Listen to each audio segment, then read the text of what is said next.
Olá,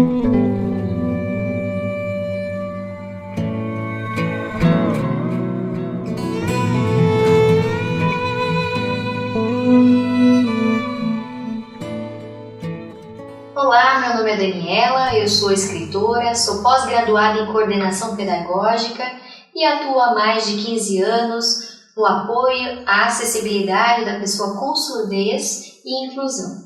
Acima de tudo, eu sou uma professora em busca da educação de qualidade para todos e em busca de transformação. E é por isso que eu fiquei muito honrada por participar do primeiro Congresso Nacional de Práticas Inclusivas, CONAPRIM, cujo objetivo é a transformação educacional, é a transformação do olhar pessoal, profissional, familiar, social. E hoje a minha contribuição será através de uma conversa direcionada sobre o tema o coordenador pedagógico como facilitador de práticas inclusivas. Mas por que falar do coordenador pedagógico? Porque eu acredito que o coordenador pedagógico é fundamental para o processo de ensino-aprendizagem, para a escola. Infelizmente, nem sempre a figura do coordenador é atuante ou nem sempre é valorizada, porque na maioria das instituições escolares hoje acontece a inversão de papéis. Então, o coordenador, em vez de cuidar da parte pedagógica, ele precisa abrir o portão, então ora ele é porteiro, ora é inspetor, ora tem que cuidar da parte disciplinar que compete à direção e vice-direção, ora ajuda na secretaria a realizar matrícula, então a parte funcional da escola. Eu não estou falando que é errado ajudar em outros segmentos, tanto porque hoje nós convivemos com a falta do profissional, com a falta da mão de obra. Então, para manter a escola em funcionamento, tem momentos que nós temos que realmente ir lá e fazer. Mas é necessário pensar que, às vezes, o coordenador está cuidando ou apagando o incêndio dos outros segmentos e ali a parte pedagógica que está sob a sua responsabilidade fica fragilizada. E qual é a consequência dessa fragilização? A consequência é coordenador despreparado, porque não teve a prática, professores resistentes, professores desanimados, baixo rendimento escolar, indisciplina e outras consequências mais. E é triste pensar que tem escolas que têm tudo para dar certo, mas não dão por falta de um direcionamento pedagógico. É por isso que o papel do coordenador pedagógico é muito importante dentro das instituições escolares. Então, através da atuação do coordenador, do seu plano de ação bem estruturado, do seu olhar inclusivo, do seu olhar democrático e especialmente formador, é que é possível alcançar os diferentes grupos de atores educacionais. Então, é possível alcançar o grupo gestor, alcançar o grupo docente, alcançar a equipe multidisciplinar, seja ela interna ou externa à escola, como, por exemplo, psicopedagogos, fonoaudiólogos, terapeutas, psicólogos e outros especialistas. Estabelece também o vínculo com a família e, principalmente, vai fazer a ponte entre professor e aluno. E vai conseguir também alinhar o trabalho de todos estes atores educacionais. Quando eu falo que principalmente a ponte entre professor e aluno, se essa ponte for bem estruturada, será possível potencializar aí as chances de um sucesso escolar. É também possível desenvolver ou elevar os níveis de inteligência desse aluno, porque houve uma preparação para acolhê-lo, houve um olhar individualizado, houve um olhar respeitando as suas limitações. Só que nessa parte de respeitar as limitações e ter um olhar individualizado, há uma incoerência da ação pedagógica, porque as pessoas acreditam que respeitar a individualidade e as limitações do aluno é mantê-lo na sua zona de conforto. Então, se ele sabe azul, amarelo e verde, o coordenador ou o professor jamais vai propor uma atividade que ele tenha que trabalhar com o lilás, por exemplo. Percebam que o respeito à individualidade e as suas limitações não significa deixar de desafiar o aluno, de propor coisas novas para ele. Tem uma frase do Cortella que eu gosto muito, que ele diz assim, que o professor ele não ensina, o professor provoca o saber. Então, é isso que nós temos que fazer na sala de aula, né? O coordenador ele precisa propiciar esse olhar de provocação, fazer com que os professores provoquem o saber, tragam coisas novas, desafiem, porque é através do novo, dos desafios, que nós vamos estruturar ou vamos construir o conhecimento. Por falar em desafio, quer desafio maior do que a ação pedagógica no século XXI? A ação do gestor, do docente, do coordenador pedagógico se tornou tão complexa em decorrência das mudanças sociais, tecnológicas, econômicas, políticas, culturais e até educacionais. Tem uma frase que diz: se fosse fácil, alguém já teria feito. De fato, o nosso trabalho, o trabalho docente, não é fácil, é desafiador. Mas o que eu vou fazer? Eu tenho dois caminhos. Ou eu faço como eu sempre fiz, ou eu mudo. Nós temos que entender que os alunos de hoje, eles já não são mais os mesmos. Então, por que continuar com as mesmas metodologias de quando eu comecei a minha carreira, ou as metodologias do século passado, porque deram certo em algum momento? Nós estamos diante de uma súplica de mudança. E essa mudança, ela deve ser atitudinal, procedimental e conceitual. Então, eu não posso mais acreditar que os meus alunos, eles vão aprender da mesma maneira, na mesma quantidade, ao mesmo tempo e vão gostar das mesmas coisas. Por quê? Porque a pluralidade e a diversidade cultural faz parte da realidade do nosso cotidiano escolar. Por isso, eu preciso humanizar o meu olhar. Eu preciso torná-lo inclusivo, mas sem ser paternalista. Quando falamos em inclusão, a primeira coisa que vem à nossa mente são as pessoas com deficiência. A deficiência física, intelectual, auditiva, visual. Mas nós temos que entender que a inclusão ela é muito mais abrangente. Ela abrange também aquele que tem dificuldade de ler, aquele superdotado, o que copia de uma forma mais lenta e aquele que já é mais rápido. Então, é o acolher a todos, independente se tem ou não tem deficiência, porque todos nós temos limitações, todos nós temos ou somos diferentes uns dos outros. Então, a inclusão é o respeito a essa pluralidade, a essa individualidade e também as nossas limitações. Eu aprecio muito o trabalho da professora doutora Terezinha Rios. E em uma das palestras, ela disse que esse desentendimento acontece não quando eu digo branco e você diz preto, mas quando eu digo branco e você também diz branco. Porque às vezes o que eu encaro como branco não é o que você encara como branco. Então, quando a gente fala em inclusão, nós temos que pensar assim, o que é para mim a inclusão?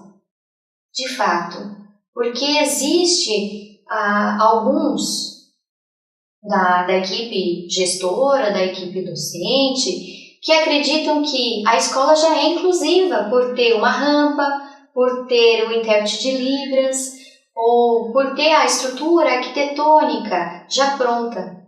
Mas de que adiantaria toda essa estrutura sem a prática inclusiva? Então, o coordenador pedagógico ele tem um papel fundamental aí de dar o significado à aprendizagem do aluno através das práticas. Porque se eu tenho o intérprete de Libras, se eu tenho acesso à escola ou à informação, Como eu vou ser avaliado nisso tudo? E aí entra o papel do coordenador. Algo que me preocupa muito é, em pleno século XXI, ainda ouvir dos colegas as insatisfações pedagógicas, como por exemplo, eu tenho 30 alunos e 3 inclusões. Então, olha o pensamento excludente aí, né? Ele tem, na verdade, 33 alunos. E o que ele vai fazer? Quais são as práticas pedagógicas que ele vai propor a esses alunos para que todos possam aprender? Então, são pensamentos assim que mostram que a exclusão ainda está muito presente no nosso cotidiano escolar.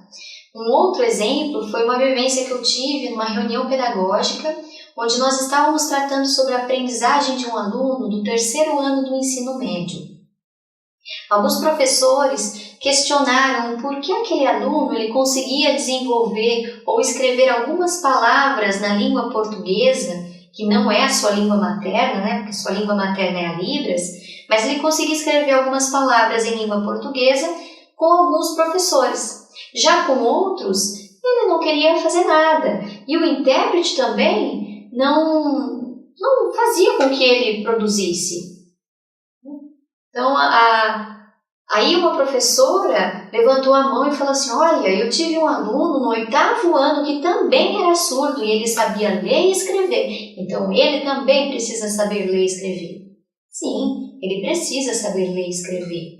Porém, eu não posso equiparar a aprendizagem só porque eles são surdos. Assim como eu tenho alunos ouvintes que não são iguais e que não aprendem da mesma maneira e nem na mesma quantidade. Outro ponto errado aí e que mostra que a exclusão está bastante presente foi atribuir ao intérprete a responsabilidade do ensino, sendo que o papel ali do intérprete é ser a voz do aluno e ser a voz do professor. Então ele só tem o papel de intermediar a situação, né, de ser um interlocutor. E os professores querem que ele ensine ou que ele estimule. Então, professores, para que não tenha, qual é a sua prática inovadora, qual é a sua prática que faça com que o seu aluno seja estimulado para aprender. E o terceiro exemplo que eu quero dar para fechar, com os problemas que me preocupam no século XXI, e acredito que seja o pior, porque já vem de um pensamento da equipe gestora, que vai influenciando a equipe docente e assim por diante, são os conselhos de classe. Quando atribui-se um conceito insatisfatório, uma nota vermelha, para uma criança com deficiência ou uma criança que tem o laudo. E aí o coordenador pergunta para você, bravo, como que essa criança ou esse jovem ficou com um conceito insatisfatório se ele tem laudo? Coloca o 5 para ele. Gente, como que eu vou colocar uma nota 5 se durante o bimestre, durante o semestre, eu não proporcionei a ele uma prática pedagógica, bem sucedida, bem estruturada, pensando na sua limitação, pensando no seu desenvolvimento? Eu não fiz nenhuma adaptação curricular, né? Então, ou pensei em uma estratégia inovadora para alcançar todos os meus alunos. Como que eu vou atribuir uma nota para esse aluno?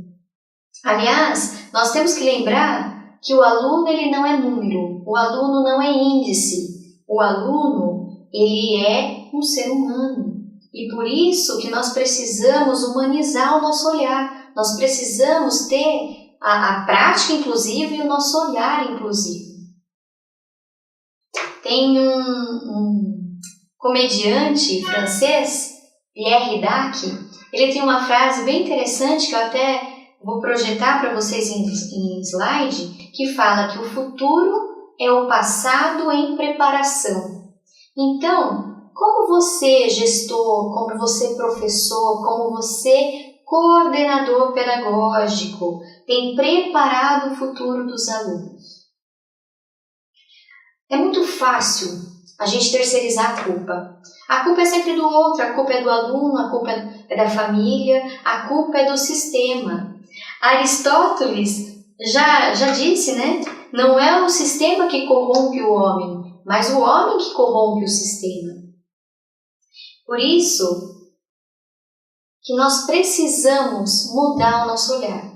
E nós não podemos esperar para mudar, porque se esperar, vai ser tarde demais. Então, a aprendizagem do nosso aluno, o futuro do nosso aluno está ali nas nossas mãos. Então, se a gente esperar muito, já vai ser tarde, vai ter passado a oportunidade da aprendizagem ter acontecido.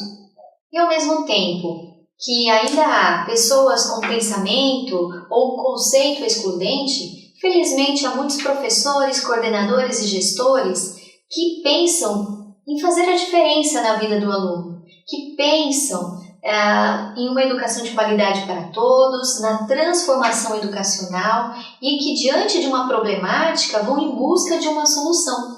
E nós vamos conhecer algumas dessas pessoas, né? Lembrando que todas elas tiveram aí o apoio e o auxílio do professor coordenador como uma figura que direciona, que dissemina e que multiplica as práticas inclusivas.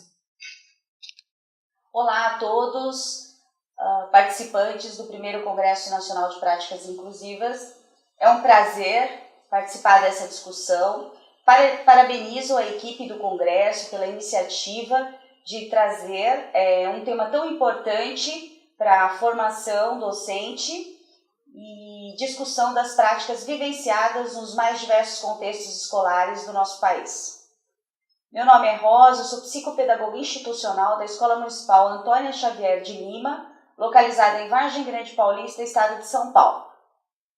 Eu vou enfocar na nossa discussão uma experiência que traz o tema o coordenador pedagógico como facilitador das práticas inclusivas. Quando falamos em práticas, nós podemos abordar as práticas inclusivas tanto com relação às deficiências quanto em relação às dificuldades de aprendizagem.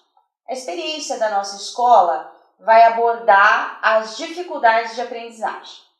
Então, no início do ano letivo de 2016, nós realizamos um diagnóstico com as nossas crianças. A nossa escola ela trabalha os anos iniciais do ensino fundamental, do 1º ao 5º ano. E nós temos o ciclo de alfabetização.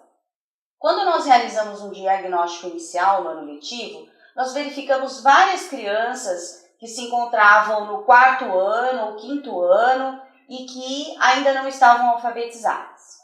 Então, nós iniciamos um diagnóstico nas demais séries. A partir desse diagnóstico, nós verificamos que várias crianças não se encontravam no nível exigido para o ano. Então, iniciou uma parceria entre todos os atores da escola. Então, direção, coordenação, professores e o psicopedagogo institucional. A partir desse diagnóstico, então, nós formulamos metas e objetivos para trabalhar com essas crianças. Por quê? A primeira fase desse trabalho foi uma conscientização dentro do ambiente escolar. Porque na década de 80 e 90, as crianças praticamente já eram excluídas do sistema educacional. Elas não faziam parte do sistema educacional. Então, veio uma busca pela universalização do ensino. A partir disso, então, todas as crianças estão dentro do ambiente escolar. Mas qual é a nossa preocupação nesse momento? Que esse ambiente ele seja um ambiente que traga um ensino de qualidade. Que essas crianças realmente estejam inseridas num processo que traga uma evolução no seu processo. Porque senão nós corremos o risco de quê? De que dentro do ambiente escolar ocorra um processo de exclusão. Então, a equipe passou a trabalhar com esse diagnóstico. E aí, a segunda fase do processo foi o acolhimento dessas crianças. Então, as crianças elas não estão no nível do ano escolar, mas nós vamos trabalhar com elas a partir do nível que ela se encontra, oferecendo condições que ela evolua no seu processo de aprendizagem. E assim nós iniciamos um processo de prática no sentido de incluir essas crianças.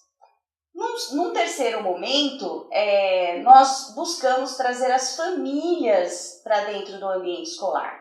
Então, um diálogo com a família, verificando como era esse contexto social da criança, para verificar se seria necessário que nós fizéssemos interferências para que melhorasse tanto o ambiente educacional quanto extra-educacional. E aí, o que nós podemos mencionar para vocês, divulgar para vocês? Que nós tivemos muito êxito nessas práticas. Então, assim, a avaliação, ela não pode ser uma coisa estanque na vida do aluno, né? Quando chegamos no primeiro conselho de escola, o primeiro conselho escolar, o que nós verificamos? Que a fala era de que o aluno não alcançou, o aluno não conseguiu, o aluno sempre um não, né? E a partir do momento que nós conseguimos reflexões, momentos de conscientização dos docentes, mudou essa prática. Então, o conselho escolar, ele começou. Qual a potencialidade do aluno? O que eu diagnostiquei dessa potencialidade? Então, a partir dessa potencialidade, nós começamos a desenvolver um trabalho de apoio e diversificado, em parceria com a família e com os demais profissionais da rede municipal. E hoje nós estamos no terceiro bimestre e nós estamos com alunos que não estavam alfabetizados e hoje se encontram na fase de alfabetização no nível alfabético. Então, essa é uma prática que nós desenvolvemos aqui em Vargem Grande Paulista e eu espero que contribua para vocês trabalharem com as dificuldades de aprendizagem.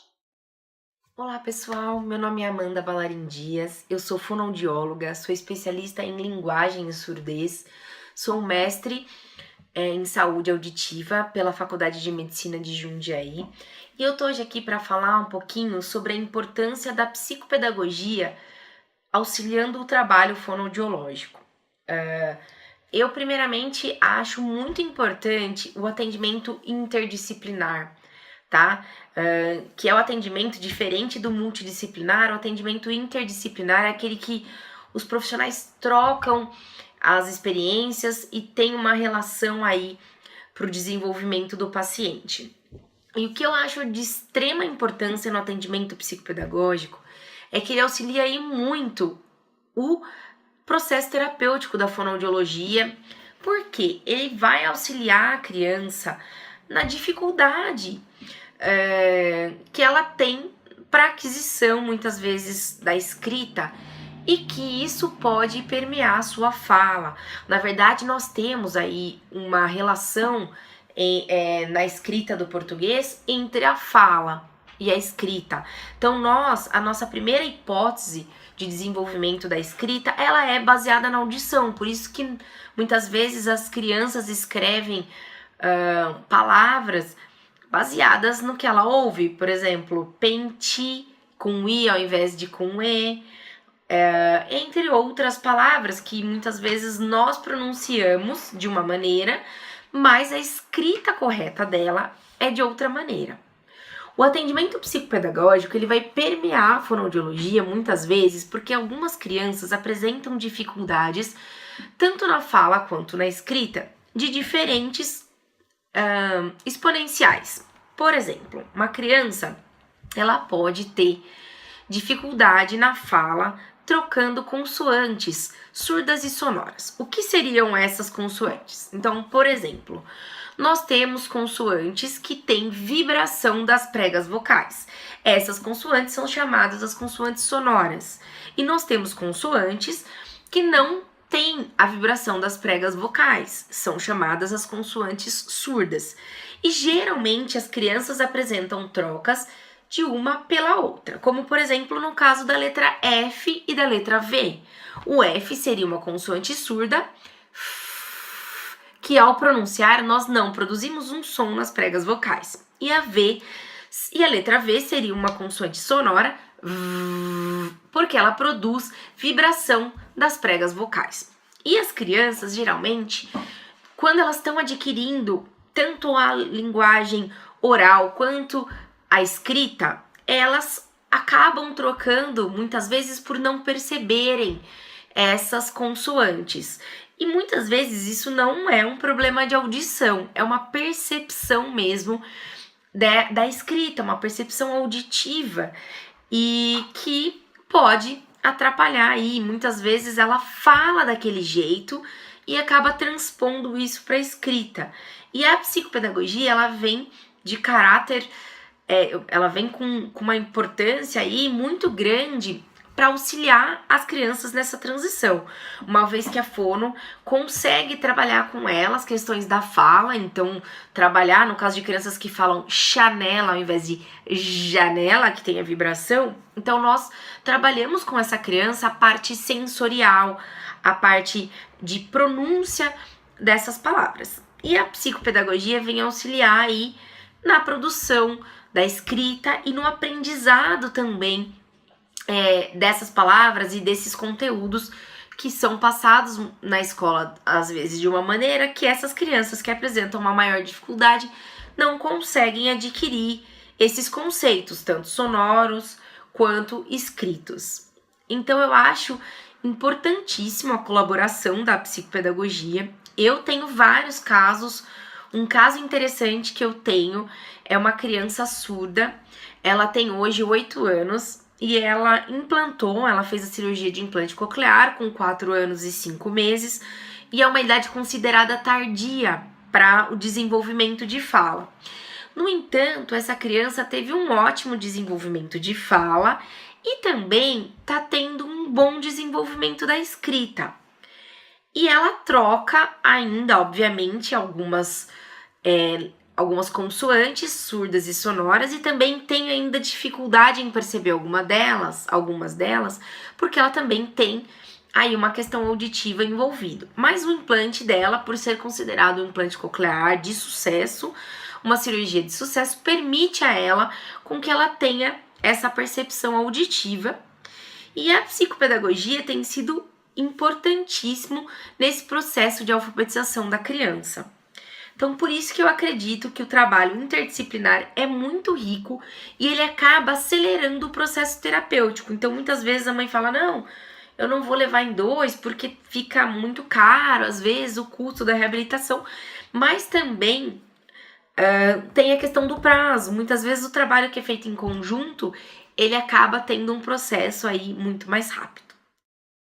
Eu sou a Paula, do Colégio Videira, diretora pedagógica, e nós estamos aqui hoje para falar sobre as práticas inclusivas do nosso colégio.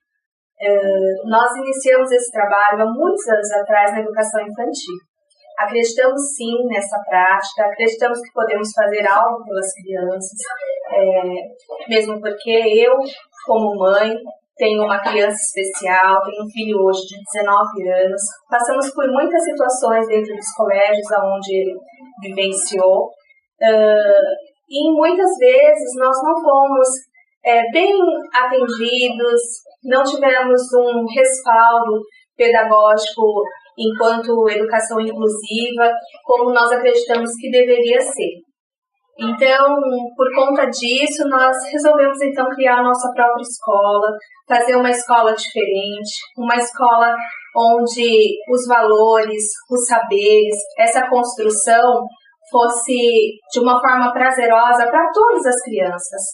E desde então, nessa busca, nessa ânsia por algo novo, nós iniciamos então esse trabalho também com as práticas inclusivas.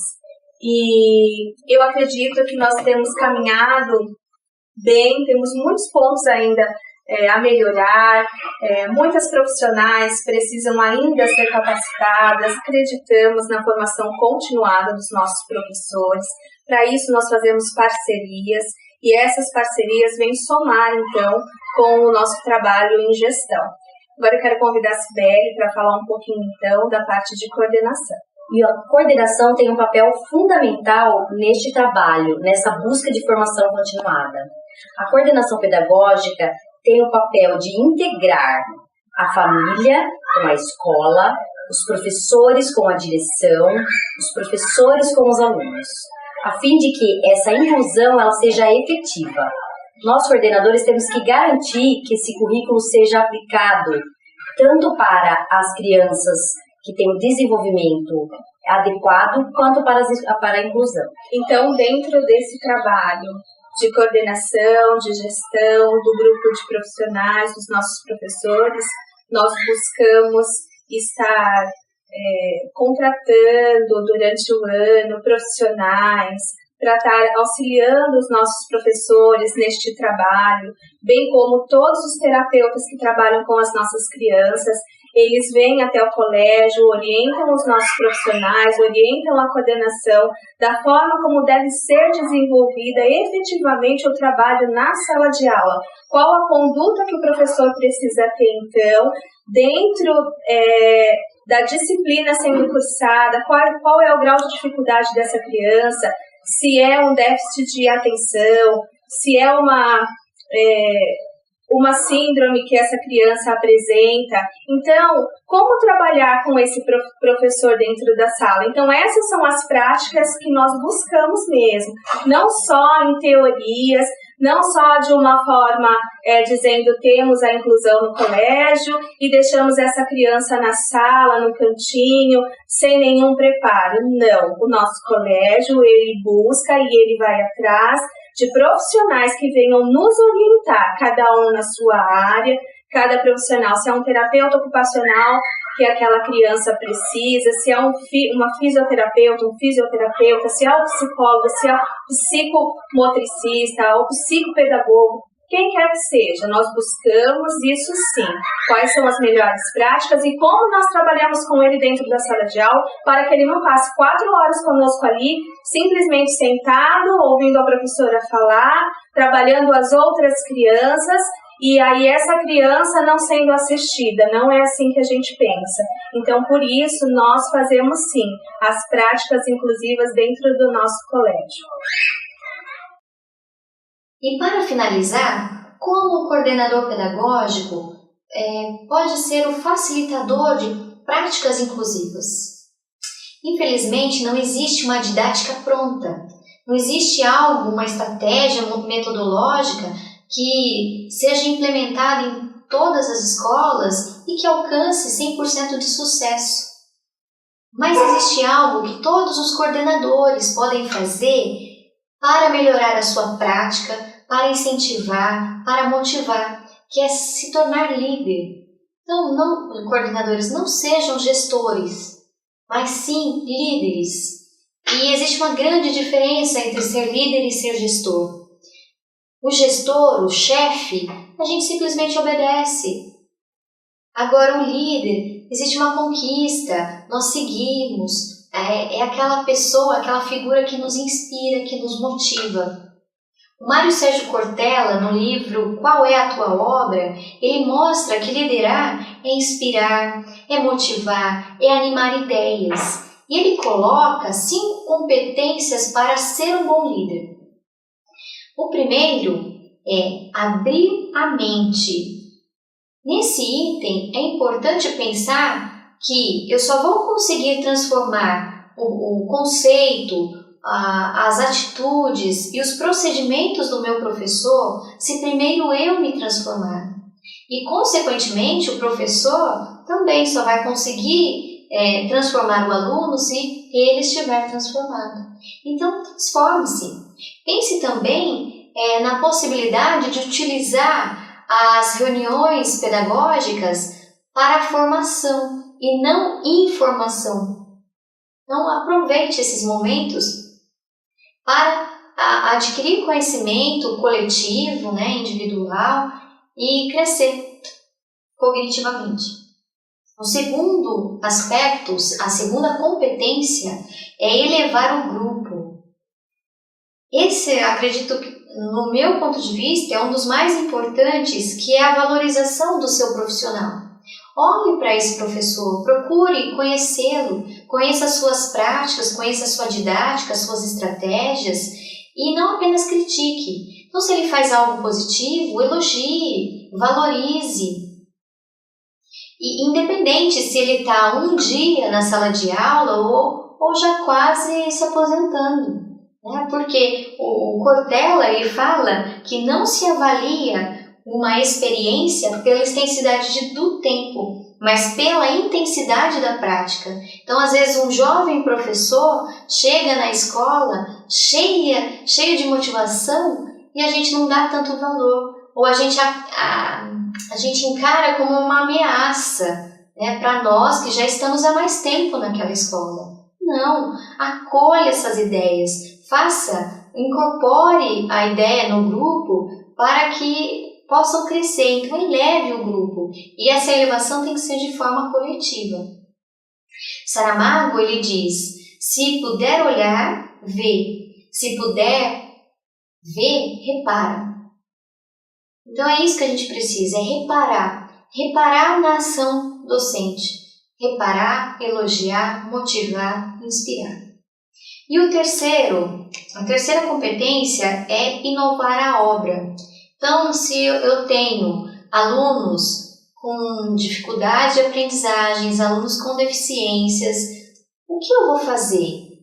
Que tipo de inovação eu vou utilizar na sala de aula? Eu vou auxiliar o professor a utilizar, que faça com que desperte o interesse do meu aluno, com que haja aprendizagem de fato. Aproveite a tecnologia, né, como aliada à educação e use todos os recursos que puder.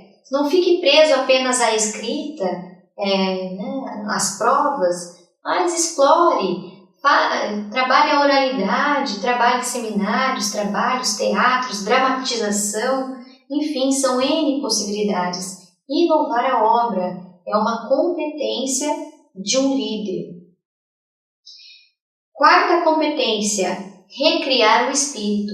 Então, tornar o momento de aprendizagem um momento dinâmico, lúdico, gostoso. Não é porque é um momento de construção do conhecimento que precisa ser sério todo o tempo. Então, passa isso para o seu professor, né? Ajude-o, auxilie-o para que ele possa desenvolver práticas lúdicas que realmente vão despertar o interesse do aluno.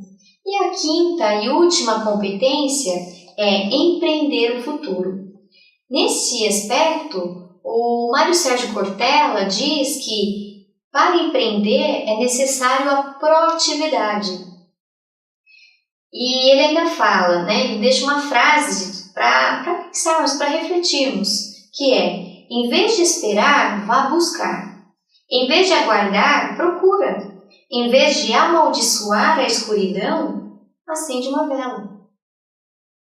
E é bem isso. O professor, o coordenador, que é um líder, ele é proativo, ele está vendo a dificuldade, ele vai buscar a solução. Assim, coordenador pedagógico, aproveite a oportunidade de fazer a diferença na vida e no trabalho do seu professor e a diferença na aprendizagem do aluno. Aproveite a oportunidade da transformação educacional. Você tem uma grande responsabilidade em mãos. Você pode ser o mediador da mudança, uma mudança positiva. Eu espero ter contribuído para a reflexão da prática docente e vou encerrar com uma frase de Paulo Freire que diz que a prática de pensar a prática é a melhor forma de pensar certo. Pensem nisso e até a próxima.